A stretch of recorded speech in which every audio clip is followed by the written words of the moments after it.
Hello buddy, it's Wyvern here with another bit of Total War, Warhammer 2 Quick Match gameplay.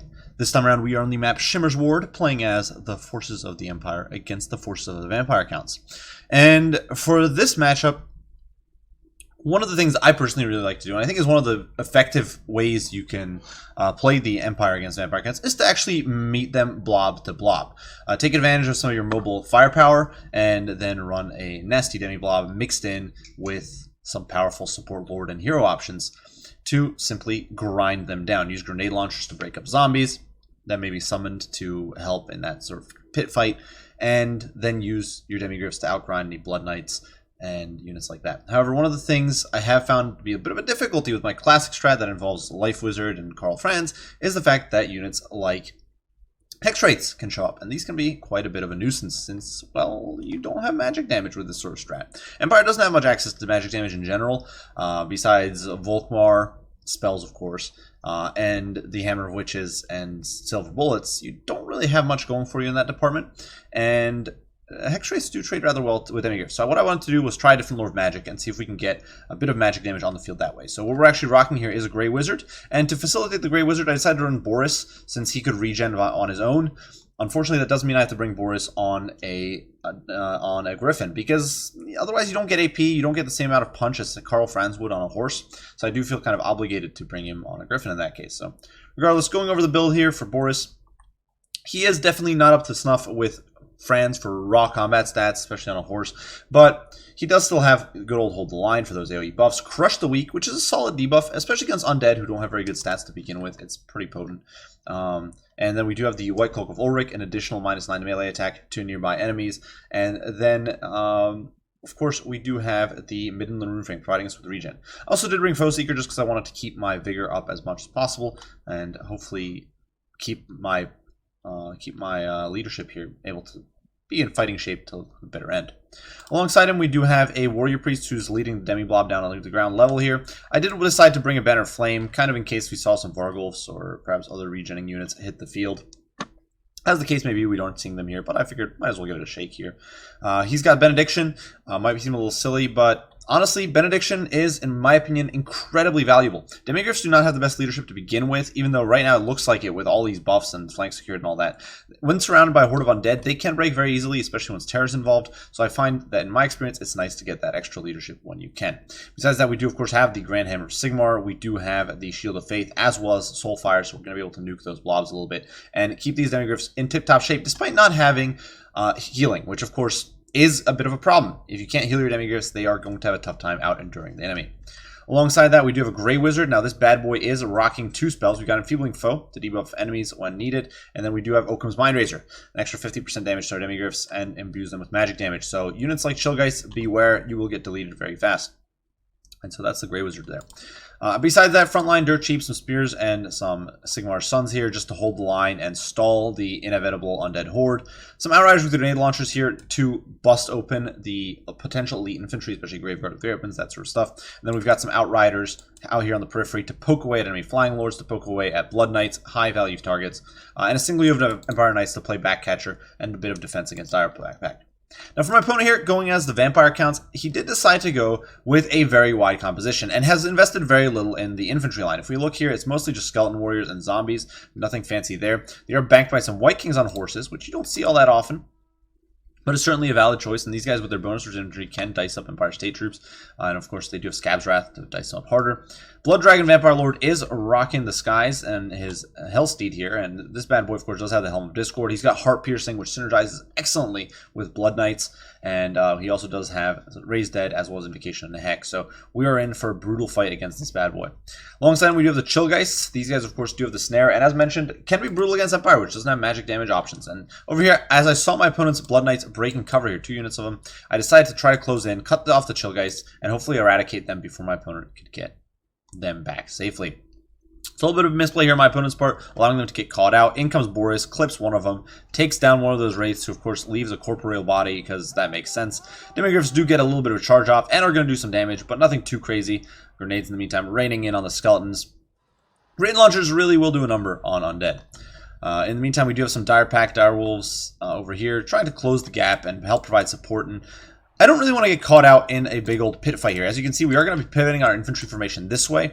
I want to keep up with the cavalry a little bit, and while the cavalry is doing this poking here at the Chillgeist, I certainly don't want to get isolated from my main support, because that is a quick way to a bloody defeat.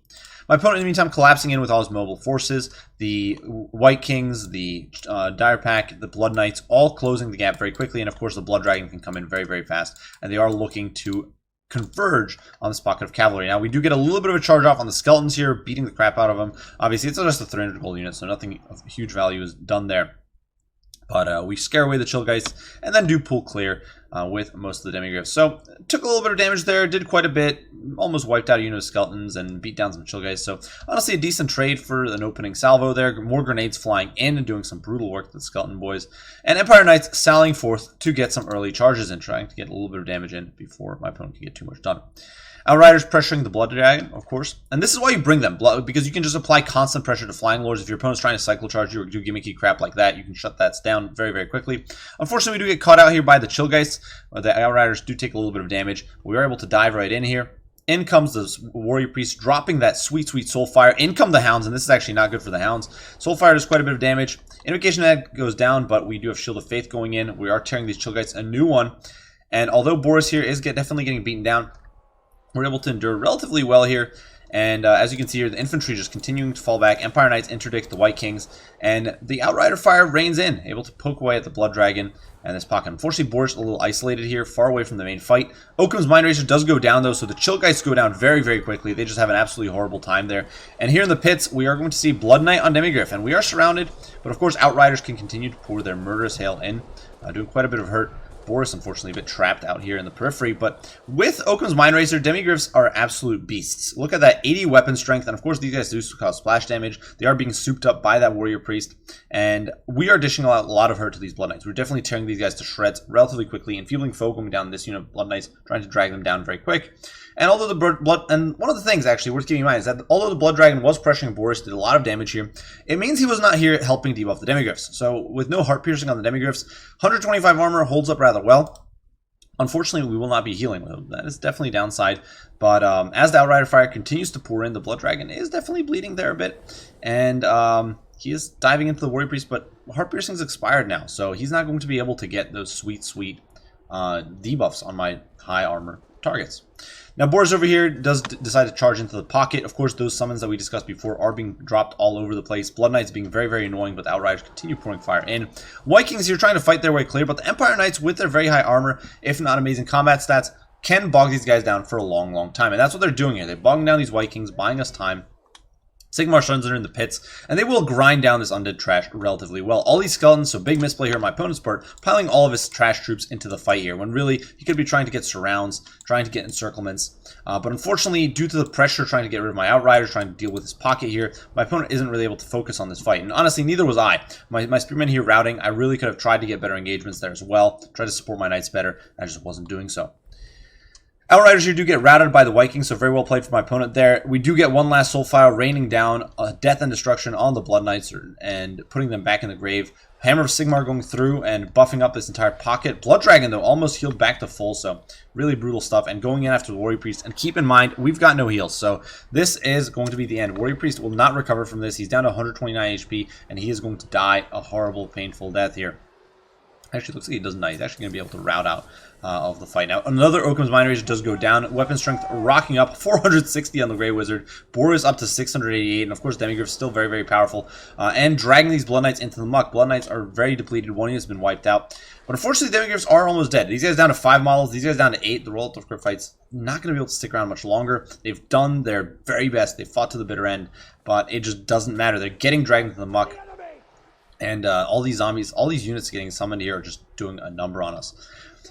Now, granted, healing cap is now visible on the Blood Dragon Lord. He doesn't have much healing left to go. He's got about 1,000 or so HP left before he caps out. So we are getting a little closer to wiping him out. Over here, I did try to knock out these Blood Knights who also nearly heal capped at this point. When you use your magic relatively sparingly, even with a Lord like the Blood Dragon, you can definitely sort of tank through rather well. Unfortunately, a bit of a misplay there on my part was allowing the Grey Wizard to get caught out. So the poor old man, the haggard old Gandalf, does fall, tumbling to the earth there, surrounded by zombies, and dies a relatively horrible death.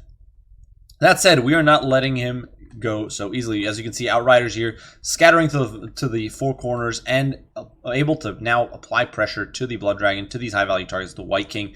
Boris being pursued by the Blood Knights, but there's only 16 of them, and they do actually fall back, trying to deal with these Empire Knights, who have launched an audacious assault on the White King. And this was a bit of a slip-up in my micro, but it actually does bait the Blood Knights away, so that's a bit of a win. We get a countercharge here.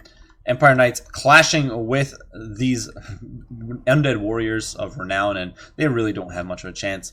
Empire Knights, they're tanky, but exhausted like this, their armor doesn't count for all that much. As you can see, actually, my opponent kind of slipping up here, and instead of getting to charge off with the Blood Knights, he was so fixated on trying to get those Outriders that he actually takes, he actually fails to deal with the Knights here until turning now. So Blood Knights do take quite a beating there, still on 16 models, but bleeding HP left and right. Helm of Discord does get popped, and we can see the charge going in on Boris, but we do pop Foe Seeker, getting out of dodge very, very quickly as Outrider Grenade Fire continues to pour in. These bad boys up to 290 kills, paying themselves off very, very effectively there. And Blood Knights, well, they're being ignored now, and we're actually focusing on the Blood Dragon, just looking to whittle him down. Heart Piercing is off, and he's chasing after Boris, trying to get in on him. The Outriders over here just wait till the summon disintegrates, and we are trying to collapse inward on my opponent. Now, over here I was trying to get the Warrior Priest back. He's actually on 114 HP. He did squeak away. I was hoping to get into this pocket, pop my buffs, and then most likely die, but unfortunately the Warrior Priest is not quite able to make it. Boris slugging out with the Blood Dragon, make him run like hell. Empire Knights did rally, so a little bit of that Empire Cav coming back in. You can see the Outriders continue to do work. At this point, my opponent doesn't have the tools to stop him. Bunch of skellies, bunch of zombies ain't doing anything against them. And the continued Outrider fire is in fact whittling these guys down. Blood Knights down to 13 models, so definitely not where they want to be in life. More Outrider fire pouring in from the flanks on the Blood Dragon, and had I been a little better at preserving these guys earlier into the game, they would actually be a far greater threat. If they were at like 30 or 40 models, they could really be putting the hurt on this Blood Dragon. And unfortunately, they are still doing good work, no doubt about it, but nowhere near as much as it could be. Now, Boris does get a beautiful charge off here. The Blood Dragon is getting demolished. As you can see, Crush the Weak going down, debuffing those stats rather heftily. And when he squeaks away, you can actually see how much better his stats are normally. But Blood Knights here getting healed, or actually the White King's getting healed. But Blood Knights trying to get in there. Not quite able to get it. They are crumbling at this point, so their life is very much coming to an end. Continued fire pouring into the Blood Dragon. My opponent doing his very best to juke, but despite those very good efforts, well, we got guns.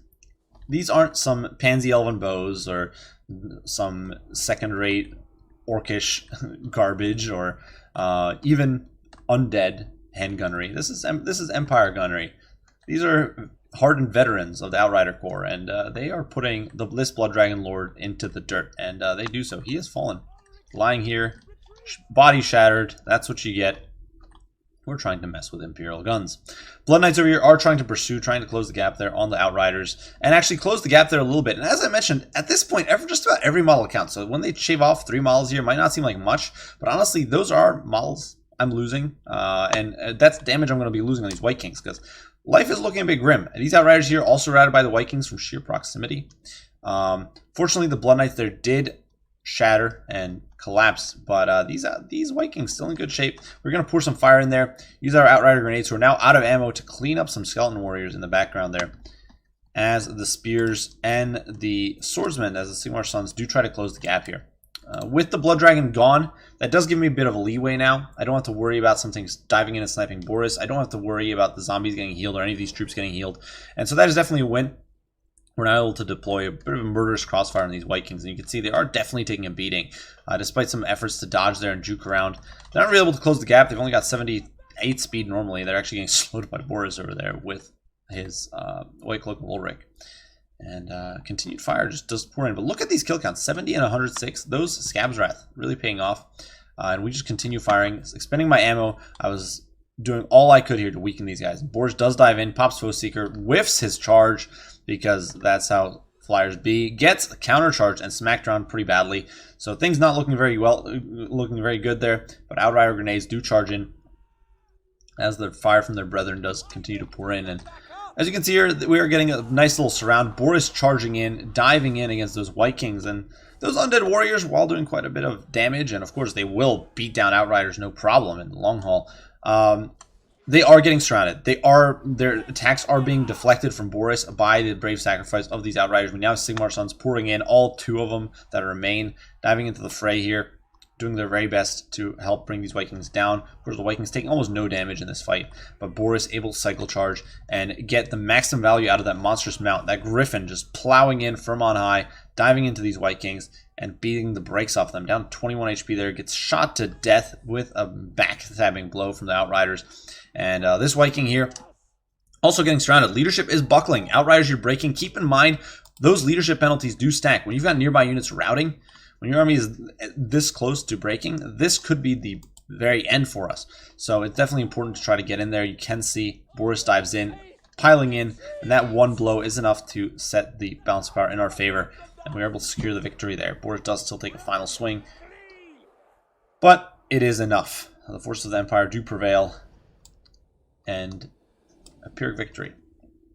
So a brutal back and forth fight, one that, well, was with a bit of an experimental build, and some of it made me, some of it I appreciated, some of it I felt was kind of inadequate.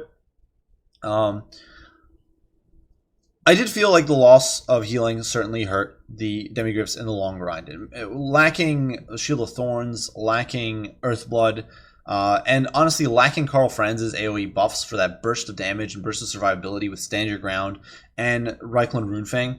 Plus Karl Franz's raw threat level, because honestly Karl Franz with the Gul'Maraz really makes your opponents reconsider putting especially heroes and characters into a fight with him, even if he's on a horse. Which, honestly, Boris, even on a Griffin, doesn't do. He's a scary character. He's powerful, but nowhere near the damage output levels of Karl. So I do think that kind of holds him back a little bit there. Even though Boris did pull through in the end, his healing in the long haul definitely paid off because he was able to annihilate those Vikings in the long run. Now, the Demigryphs did grind very well. With the backing, of course, of all the Grey Wizards support, they did an incredibly good job. They were just... These guys gained 2 chevrons, which is pretty insane. They broke down the Blood Knights, they broke down the Chillgeist, they ground down the Direwolves, they just held on for so very long. So yeah, I was pretty pleased with that. Occam's Mind Razor, very powerful there. That said, I did kind of miss that healing, and I'm not entirely sure if it was the correct decision there to ditch healing. Though certainly the lore of Shadows did prove rather effective. I do think had I been a little smarter with my Grey Wizard usage, I could and kept them alive, I could have probably gotten more value there if I had sort of kited away and maintained that enfeebling foe. That could have been huge in the late game for sniping out the Blood Dragon and the White King. Empire State Troops held as well as they could. Sigmar Sons, of course, doing a great job as always. Grenade launchers, of course, absolute beasts, tearing through hordes of undead trash. Keep in mind, a lot of that was also Direwolves, and so it wasn't just skeletons. Even if they just killed skeletons, they paid for themselves. Even if this had just been 360 skeletons, but they were also killing Direwolves and Dire Pack, and they've contributed damage to Chillgeist and the Blood Knights and all those units. And so really, they very much earned that chevron. Did an excellent job. Normal Outriders, similar thing, pressuring those Blood Dragons to Blood Knights. Honestly, Empire Knights kind of unsung heroes there. All in all, I liked the performance of the units. I just did feel like the synergy was a little lacking compared to Life and Franz, but Boris certainly did do well. Now, my opponent here, Sludge Mackenzie, great game, very well played. Got some massive value out of one of those units of Blood Knights, just managing to grind it out with those souped-up Demigryphs, really making the most out of his magic. A really cool support combo here with the White Kings. They were really an absolute thorn in my side, chasing after my Outriders and disrupting my infantry and doing huge amounts of damage to Grab's Wrath. I think really the biggest misplay here was the Chillgeist. Getting caught early on and then charging a little prematurely. In my opinion, it would have been better to wait for the Blood Knights, get the Dire Pack or the Direwolves to initiate this attack, break up the charges, break up any early magic cues I might have popped, then charge in with the Chillgeist or charge in with the Blood Knights, surround with the Chillgeist, try to get a slightly better cavalry engagement. Had those Chillgeists managed to stick around a little bit longer, it could have very well shifted the balance of the game. Or maybe even if just one of those Blood Knights stuck around a little bit better. But very well played with the White King. The only other little slip-up, I think, was the Blood Dragon not managing to get... I think getting Heartpiercer into the fight with the Demigryphs would have been more important than trying to single out Boris. Obviously, it's good to get damage on Boris early, but Boris will heal it up. Whereas if you're able to melt these Demigryphs who don't have heal support, it can be valuable. But regardless, well played to Sludge over here. Really enjoyed the game. Hopefully you guys did enjoy it as well. As usual, leave your thoughts, opinions, comments, and critiques down below. I will do my best to respond as soon as I can. I do thank you all for watching, and we'll see you all in the next one. Wyvern out.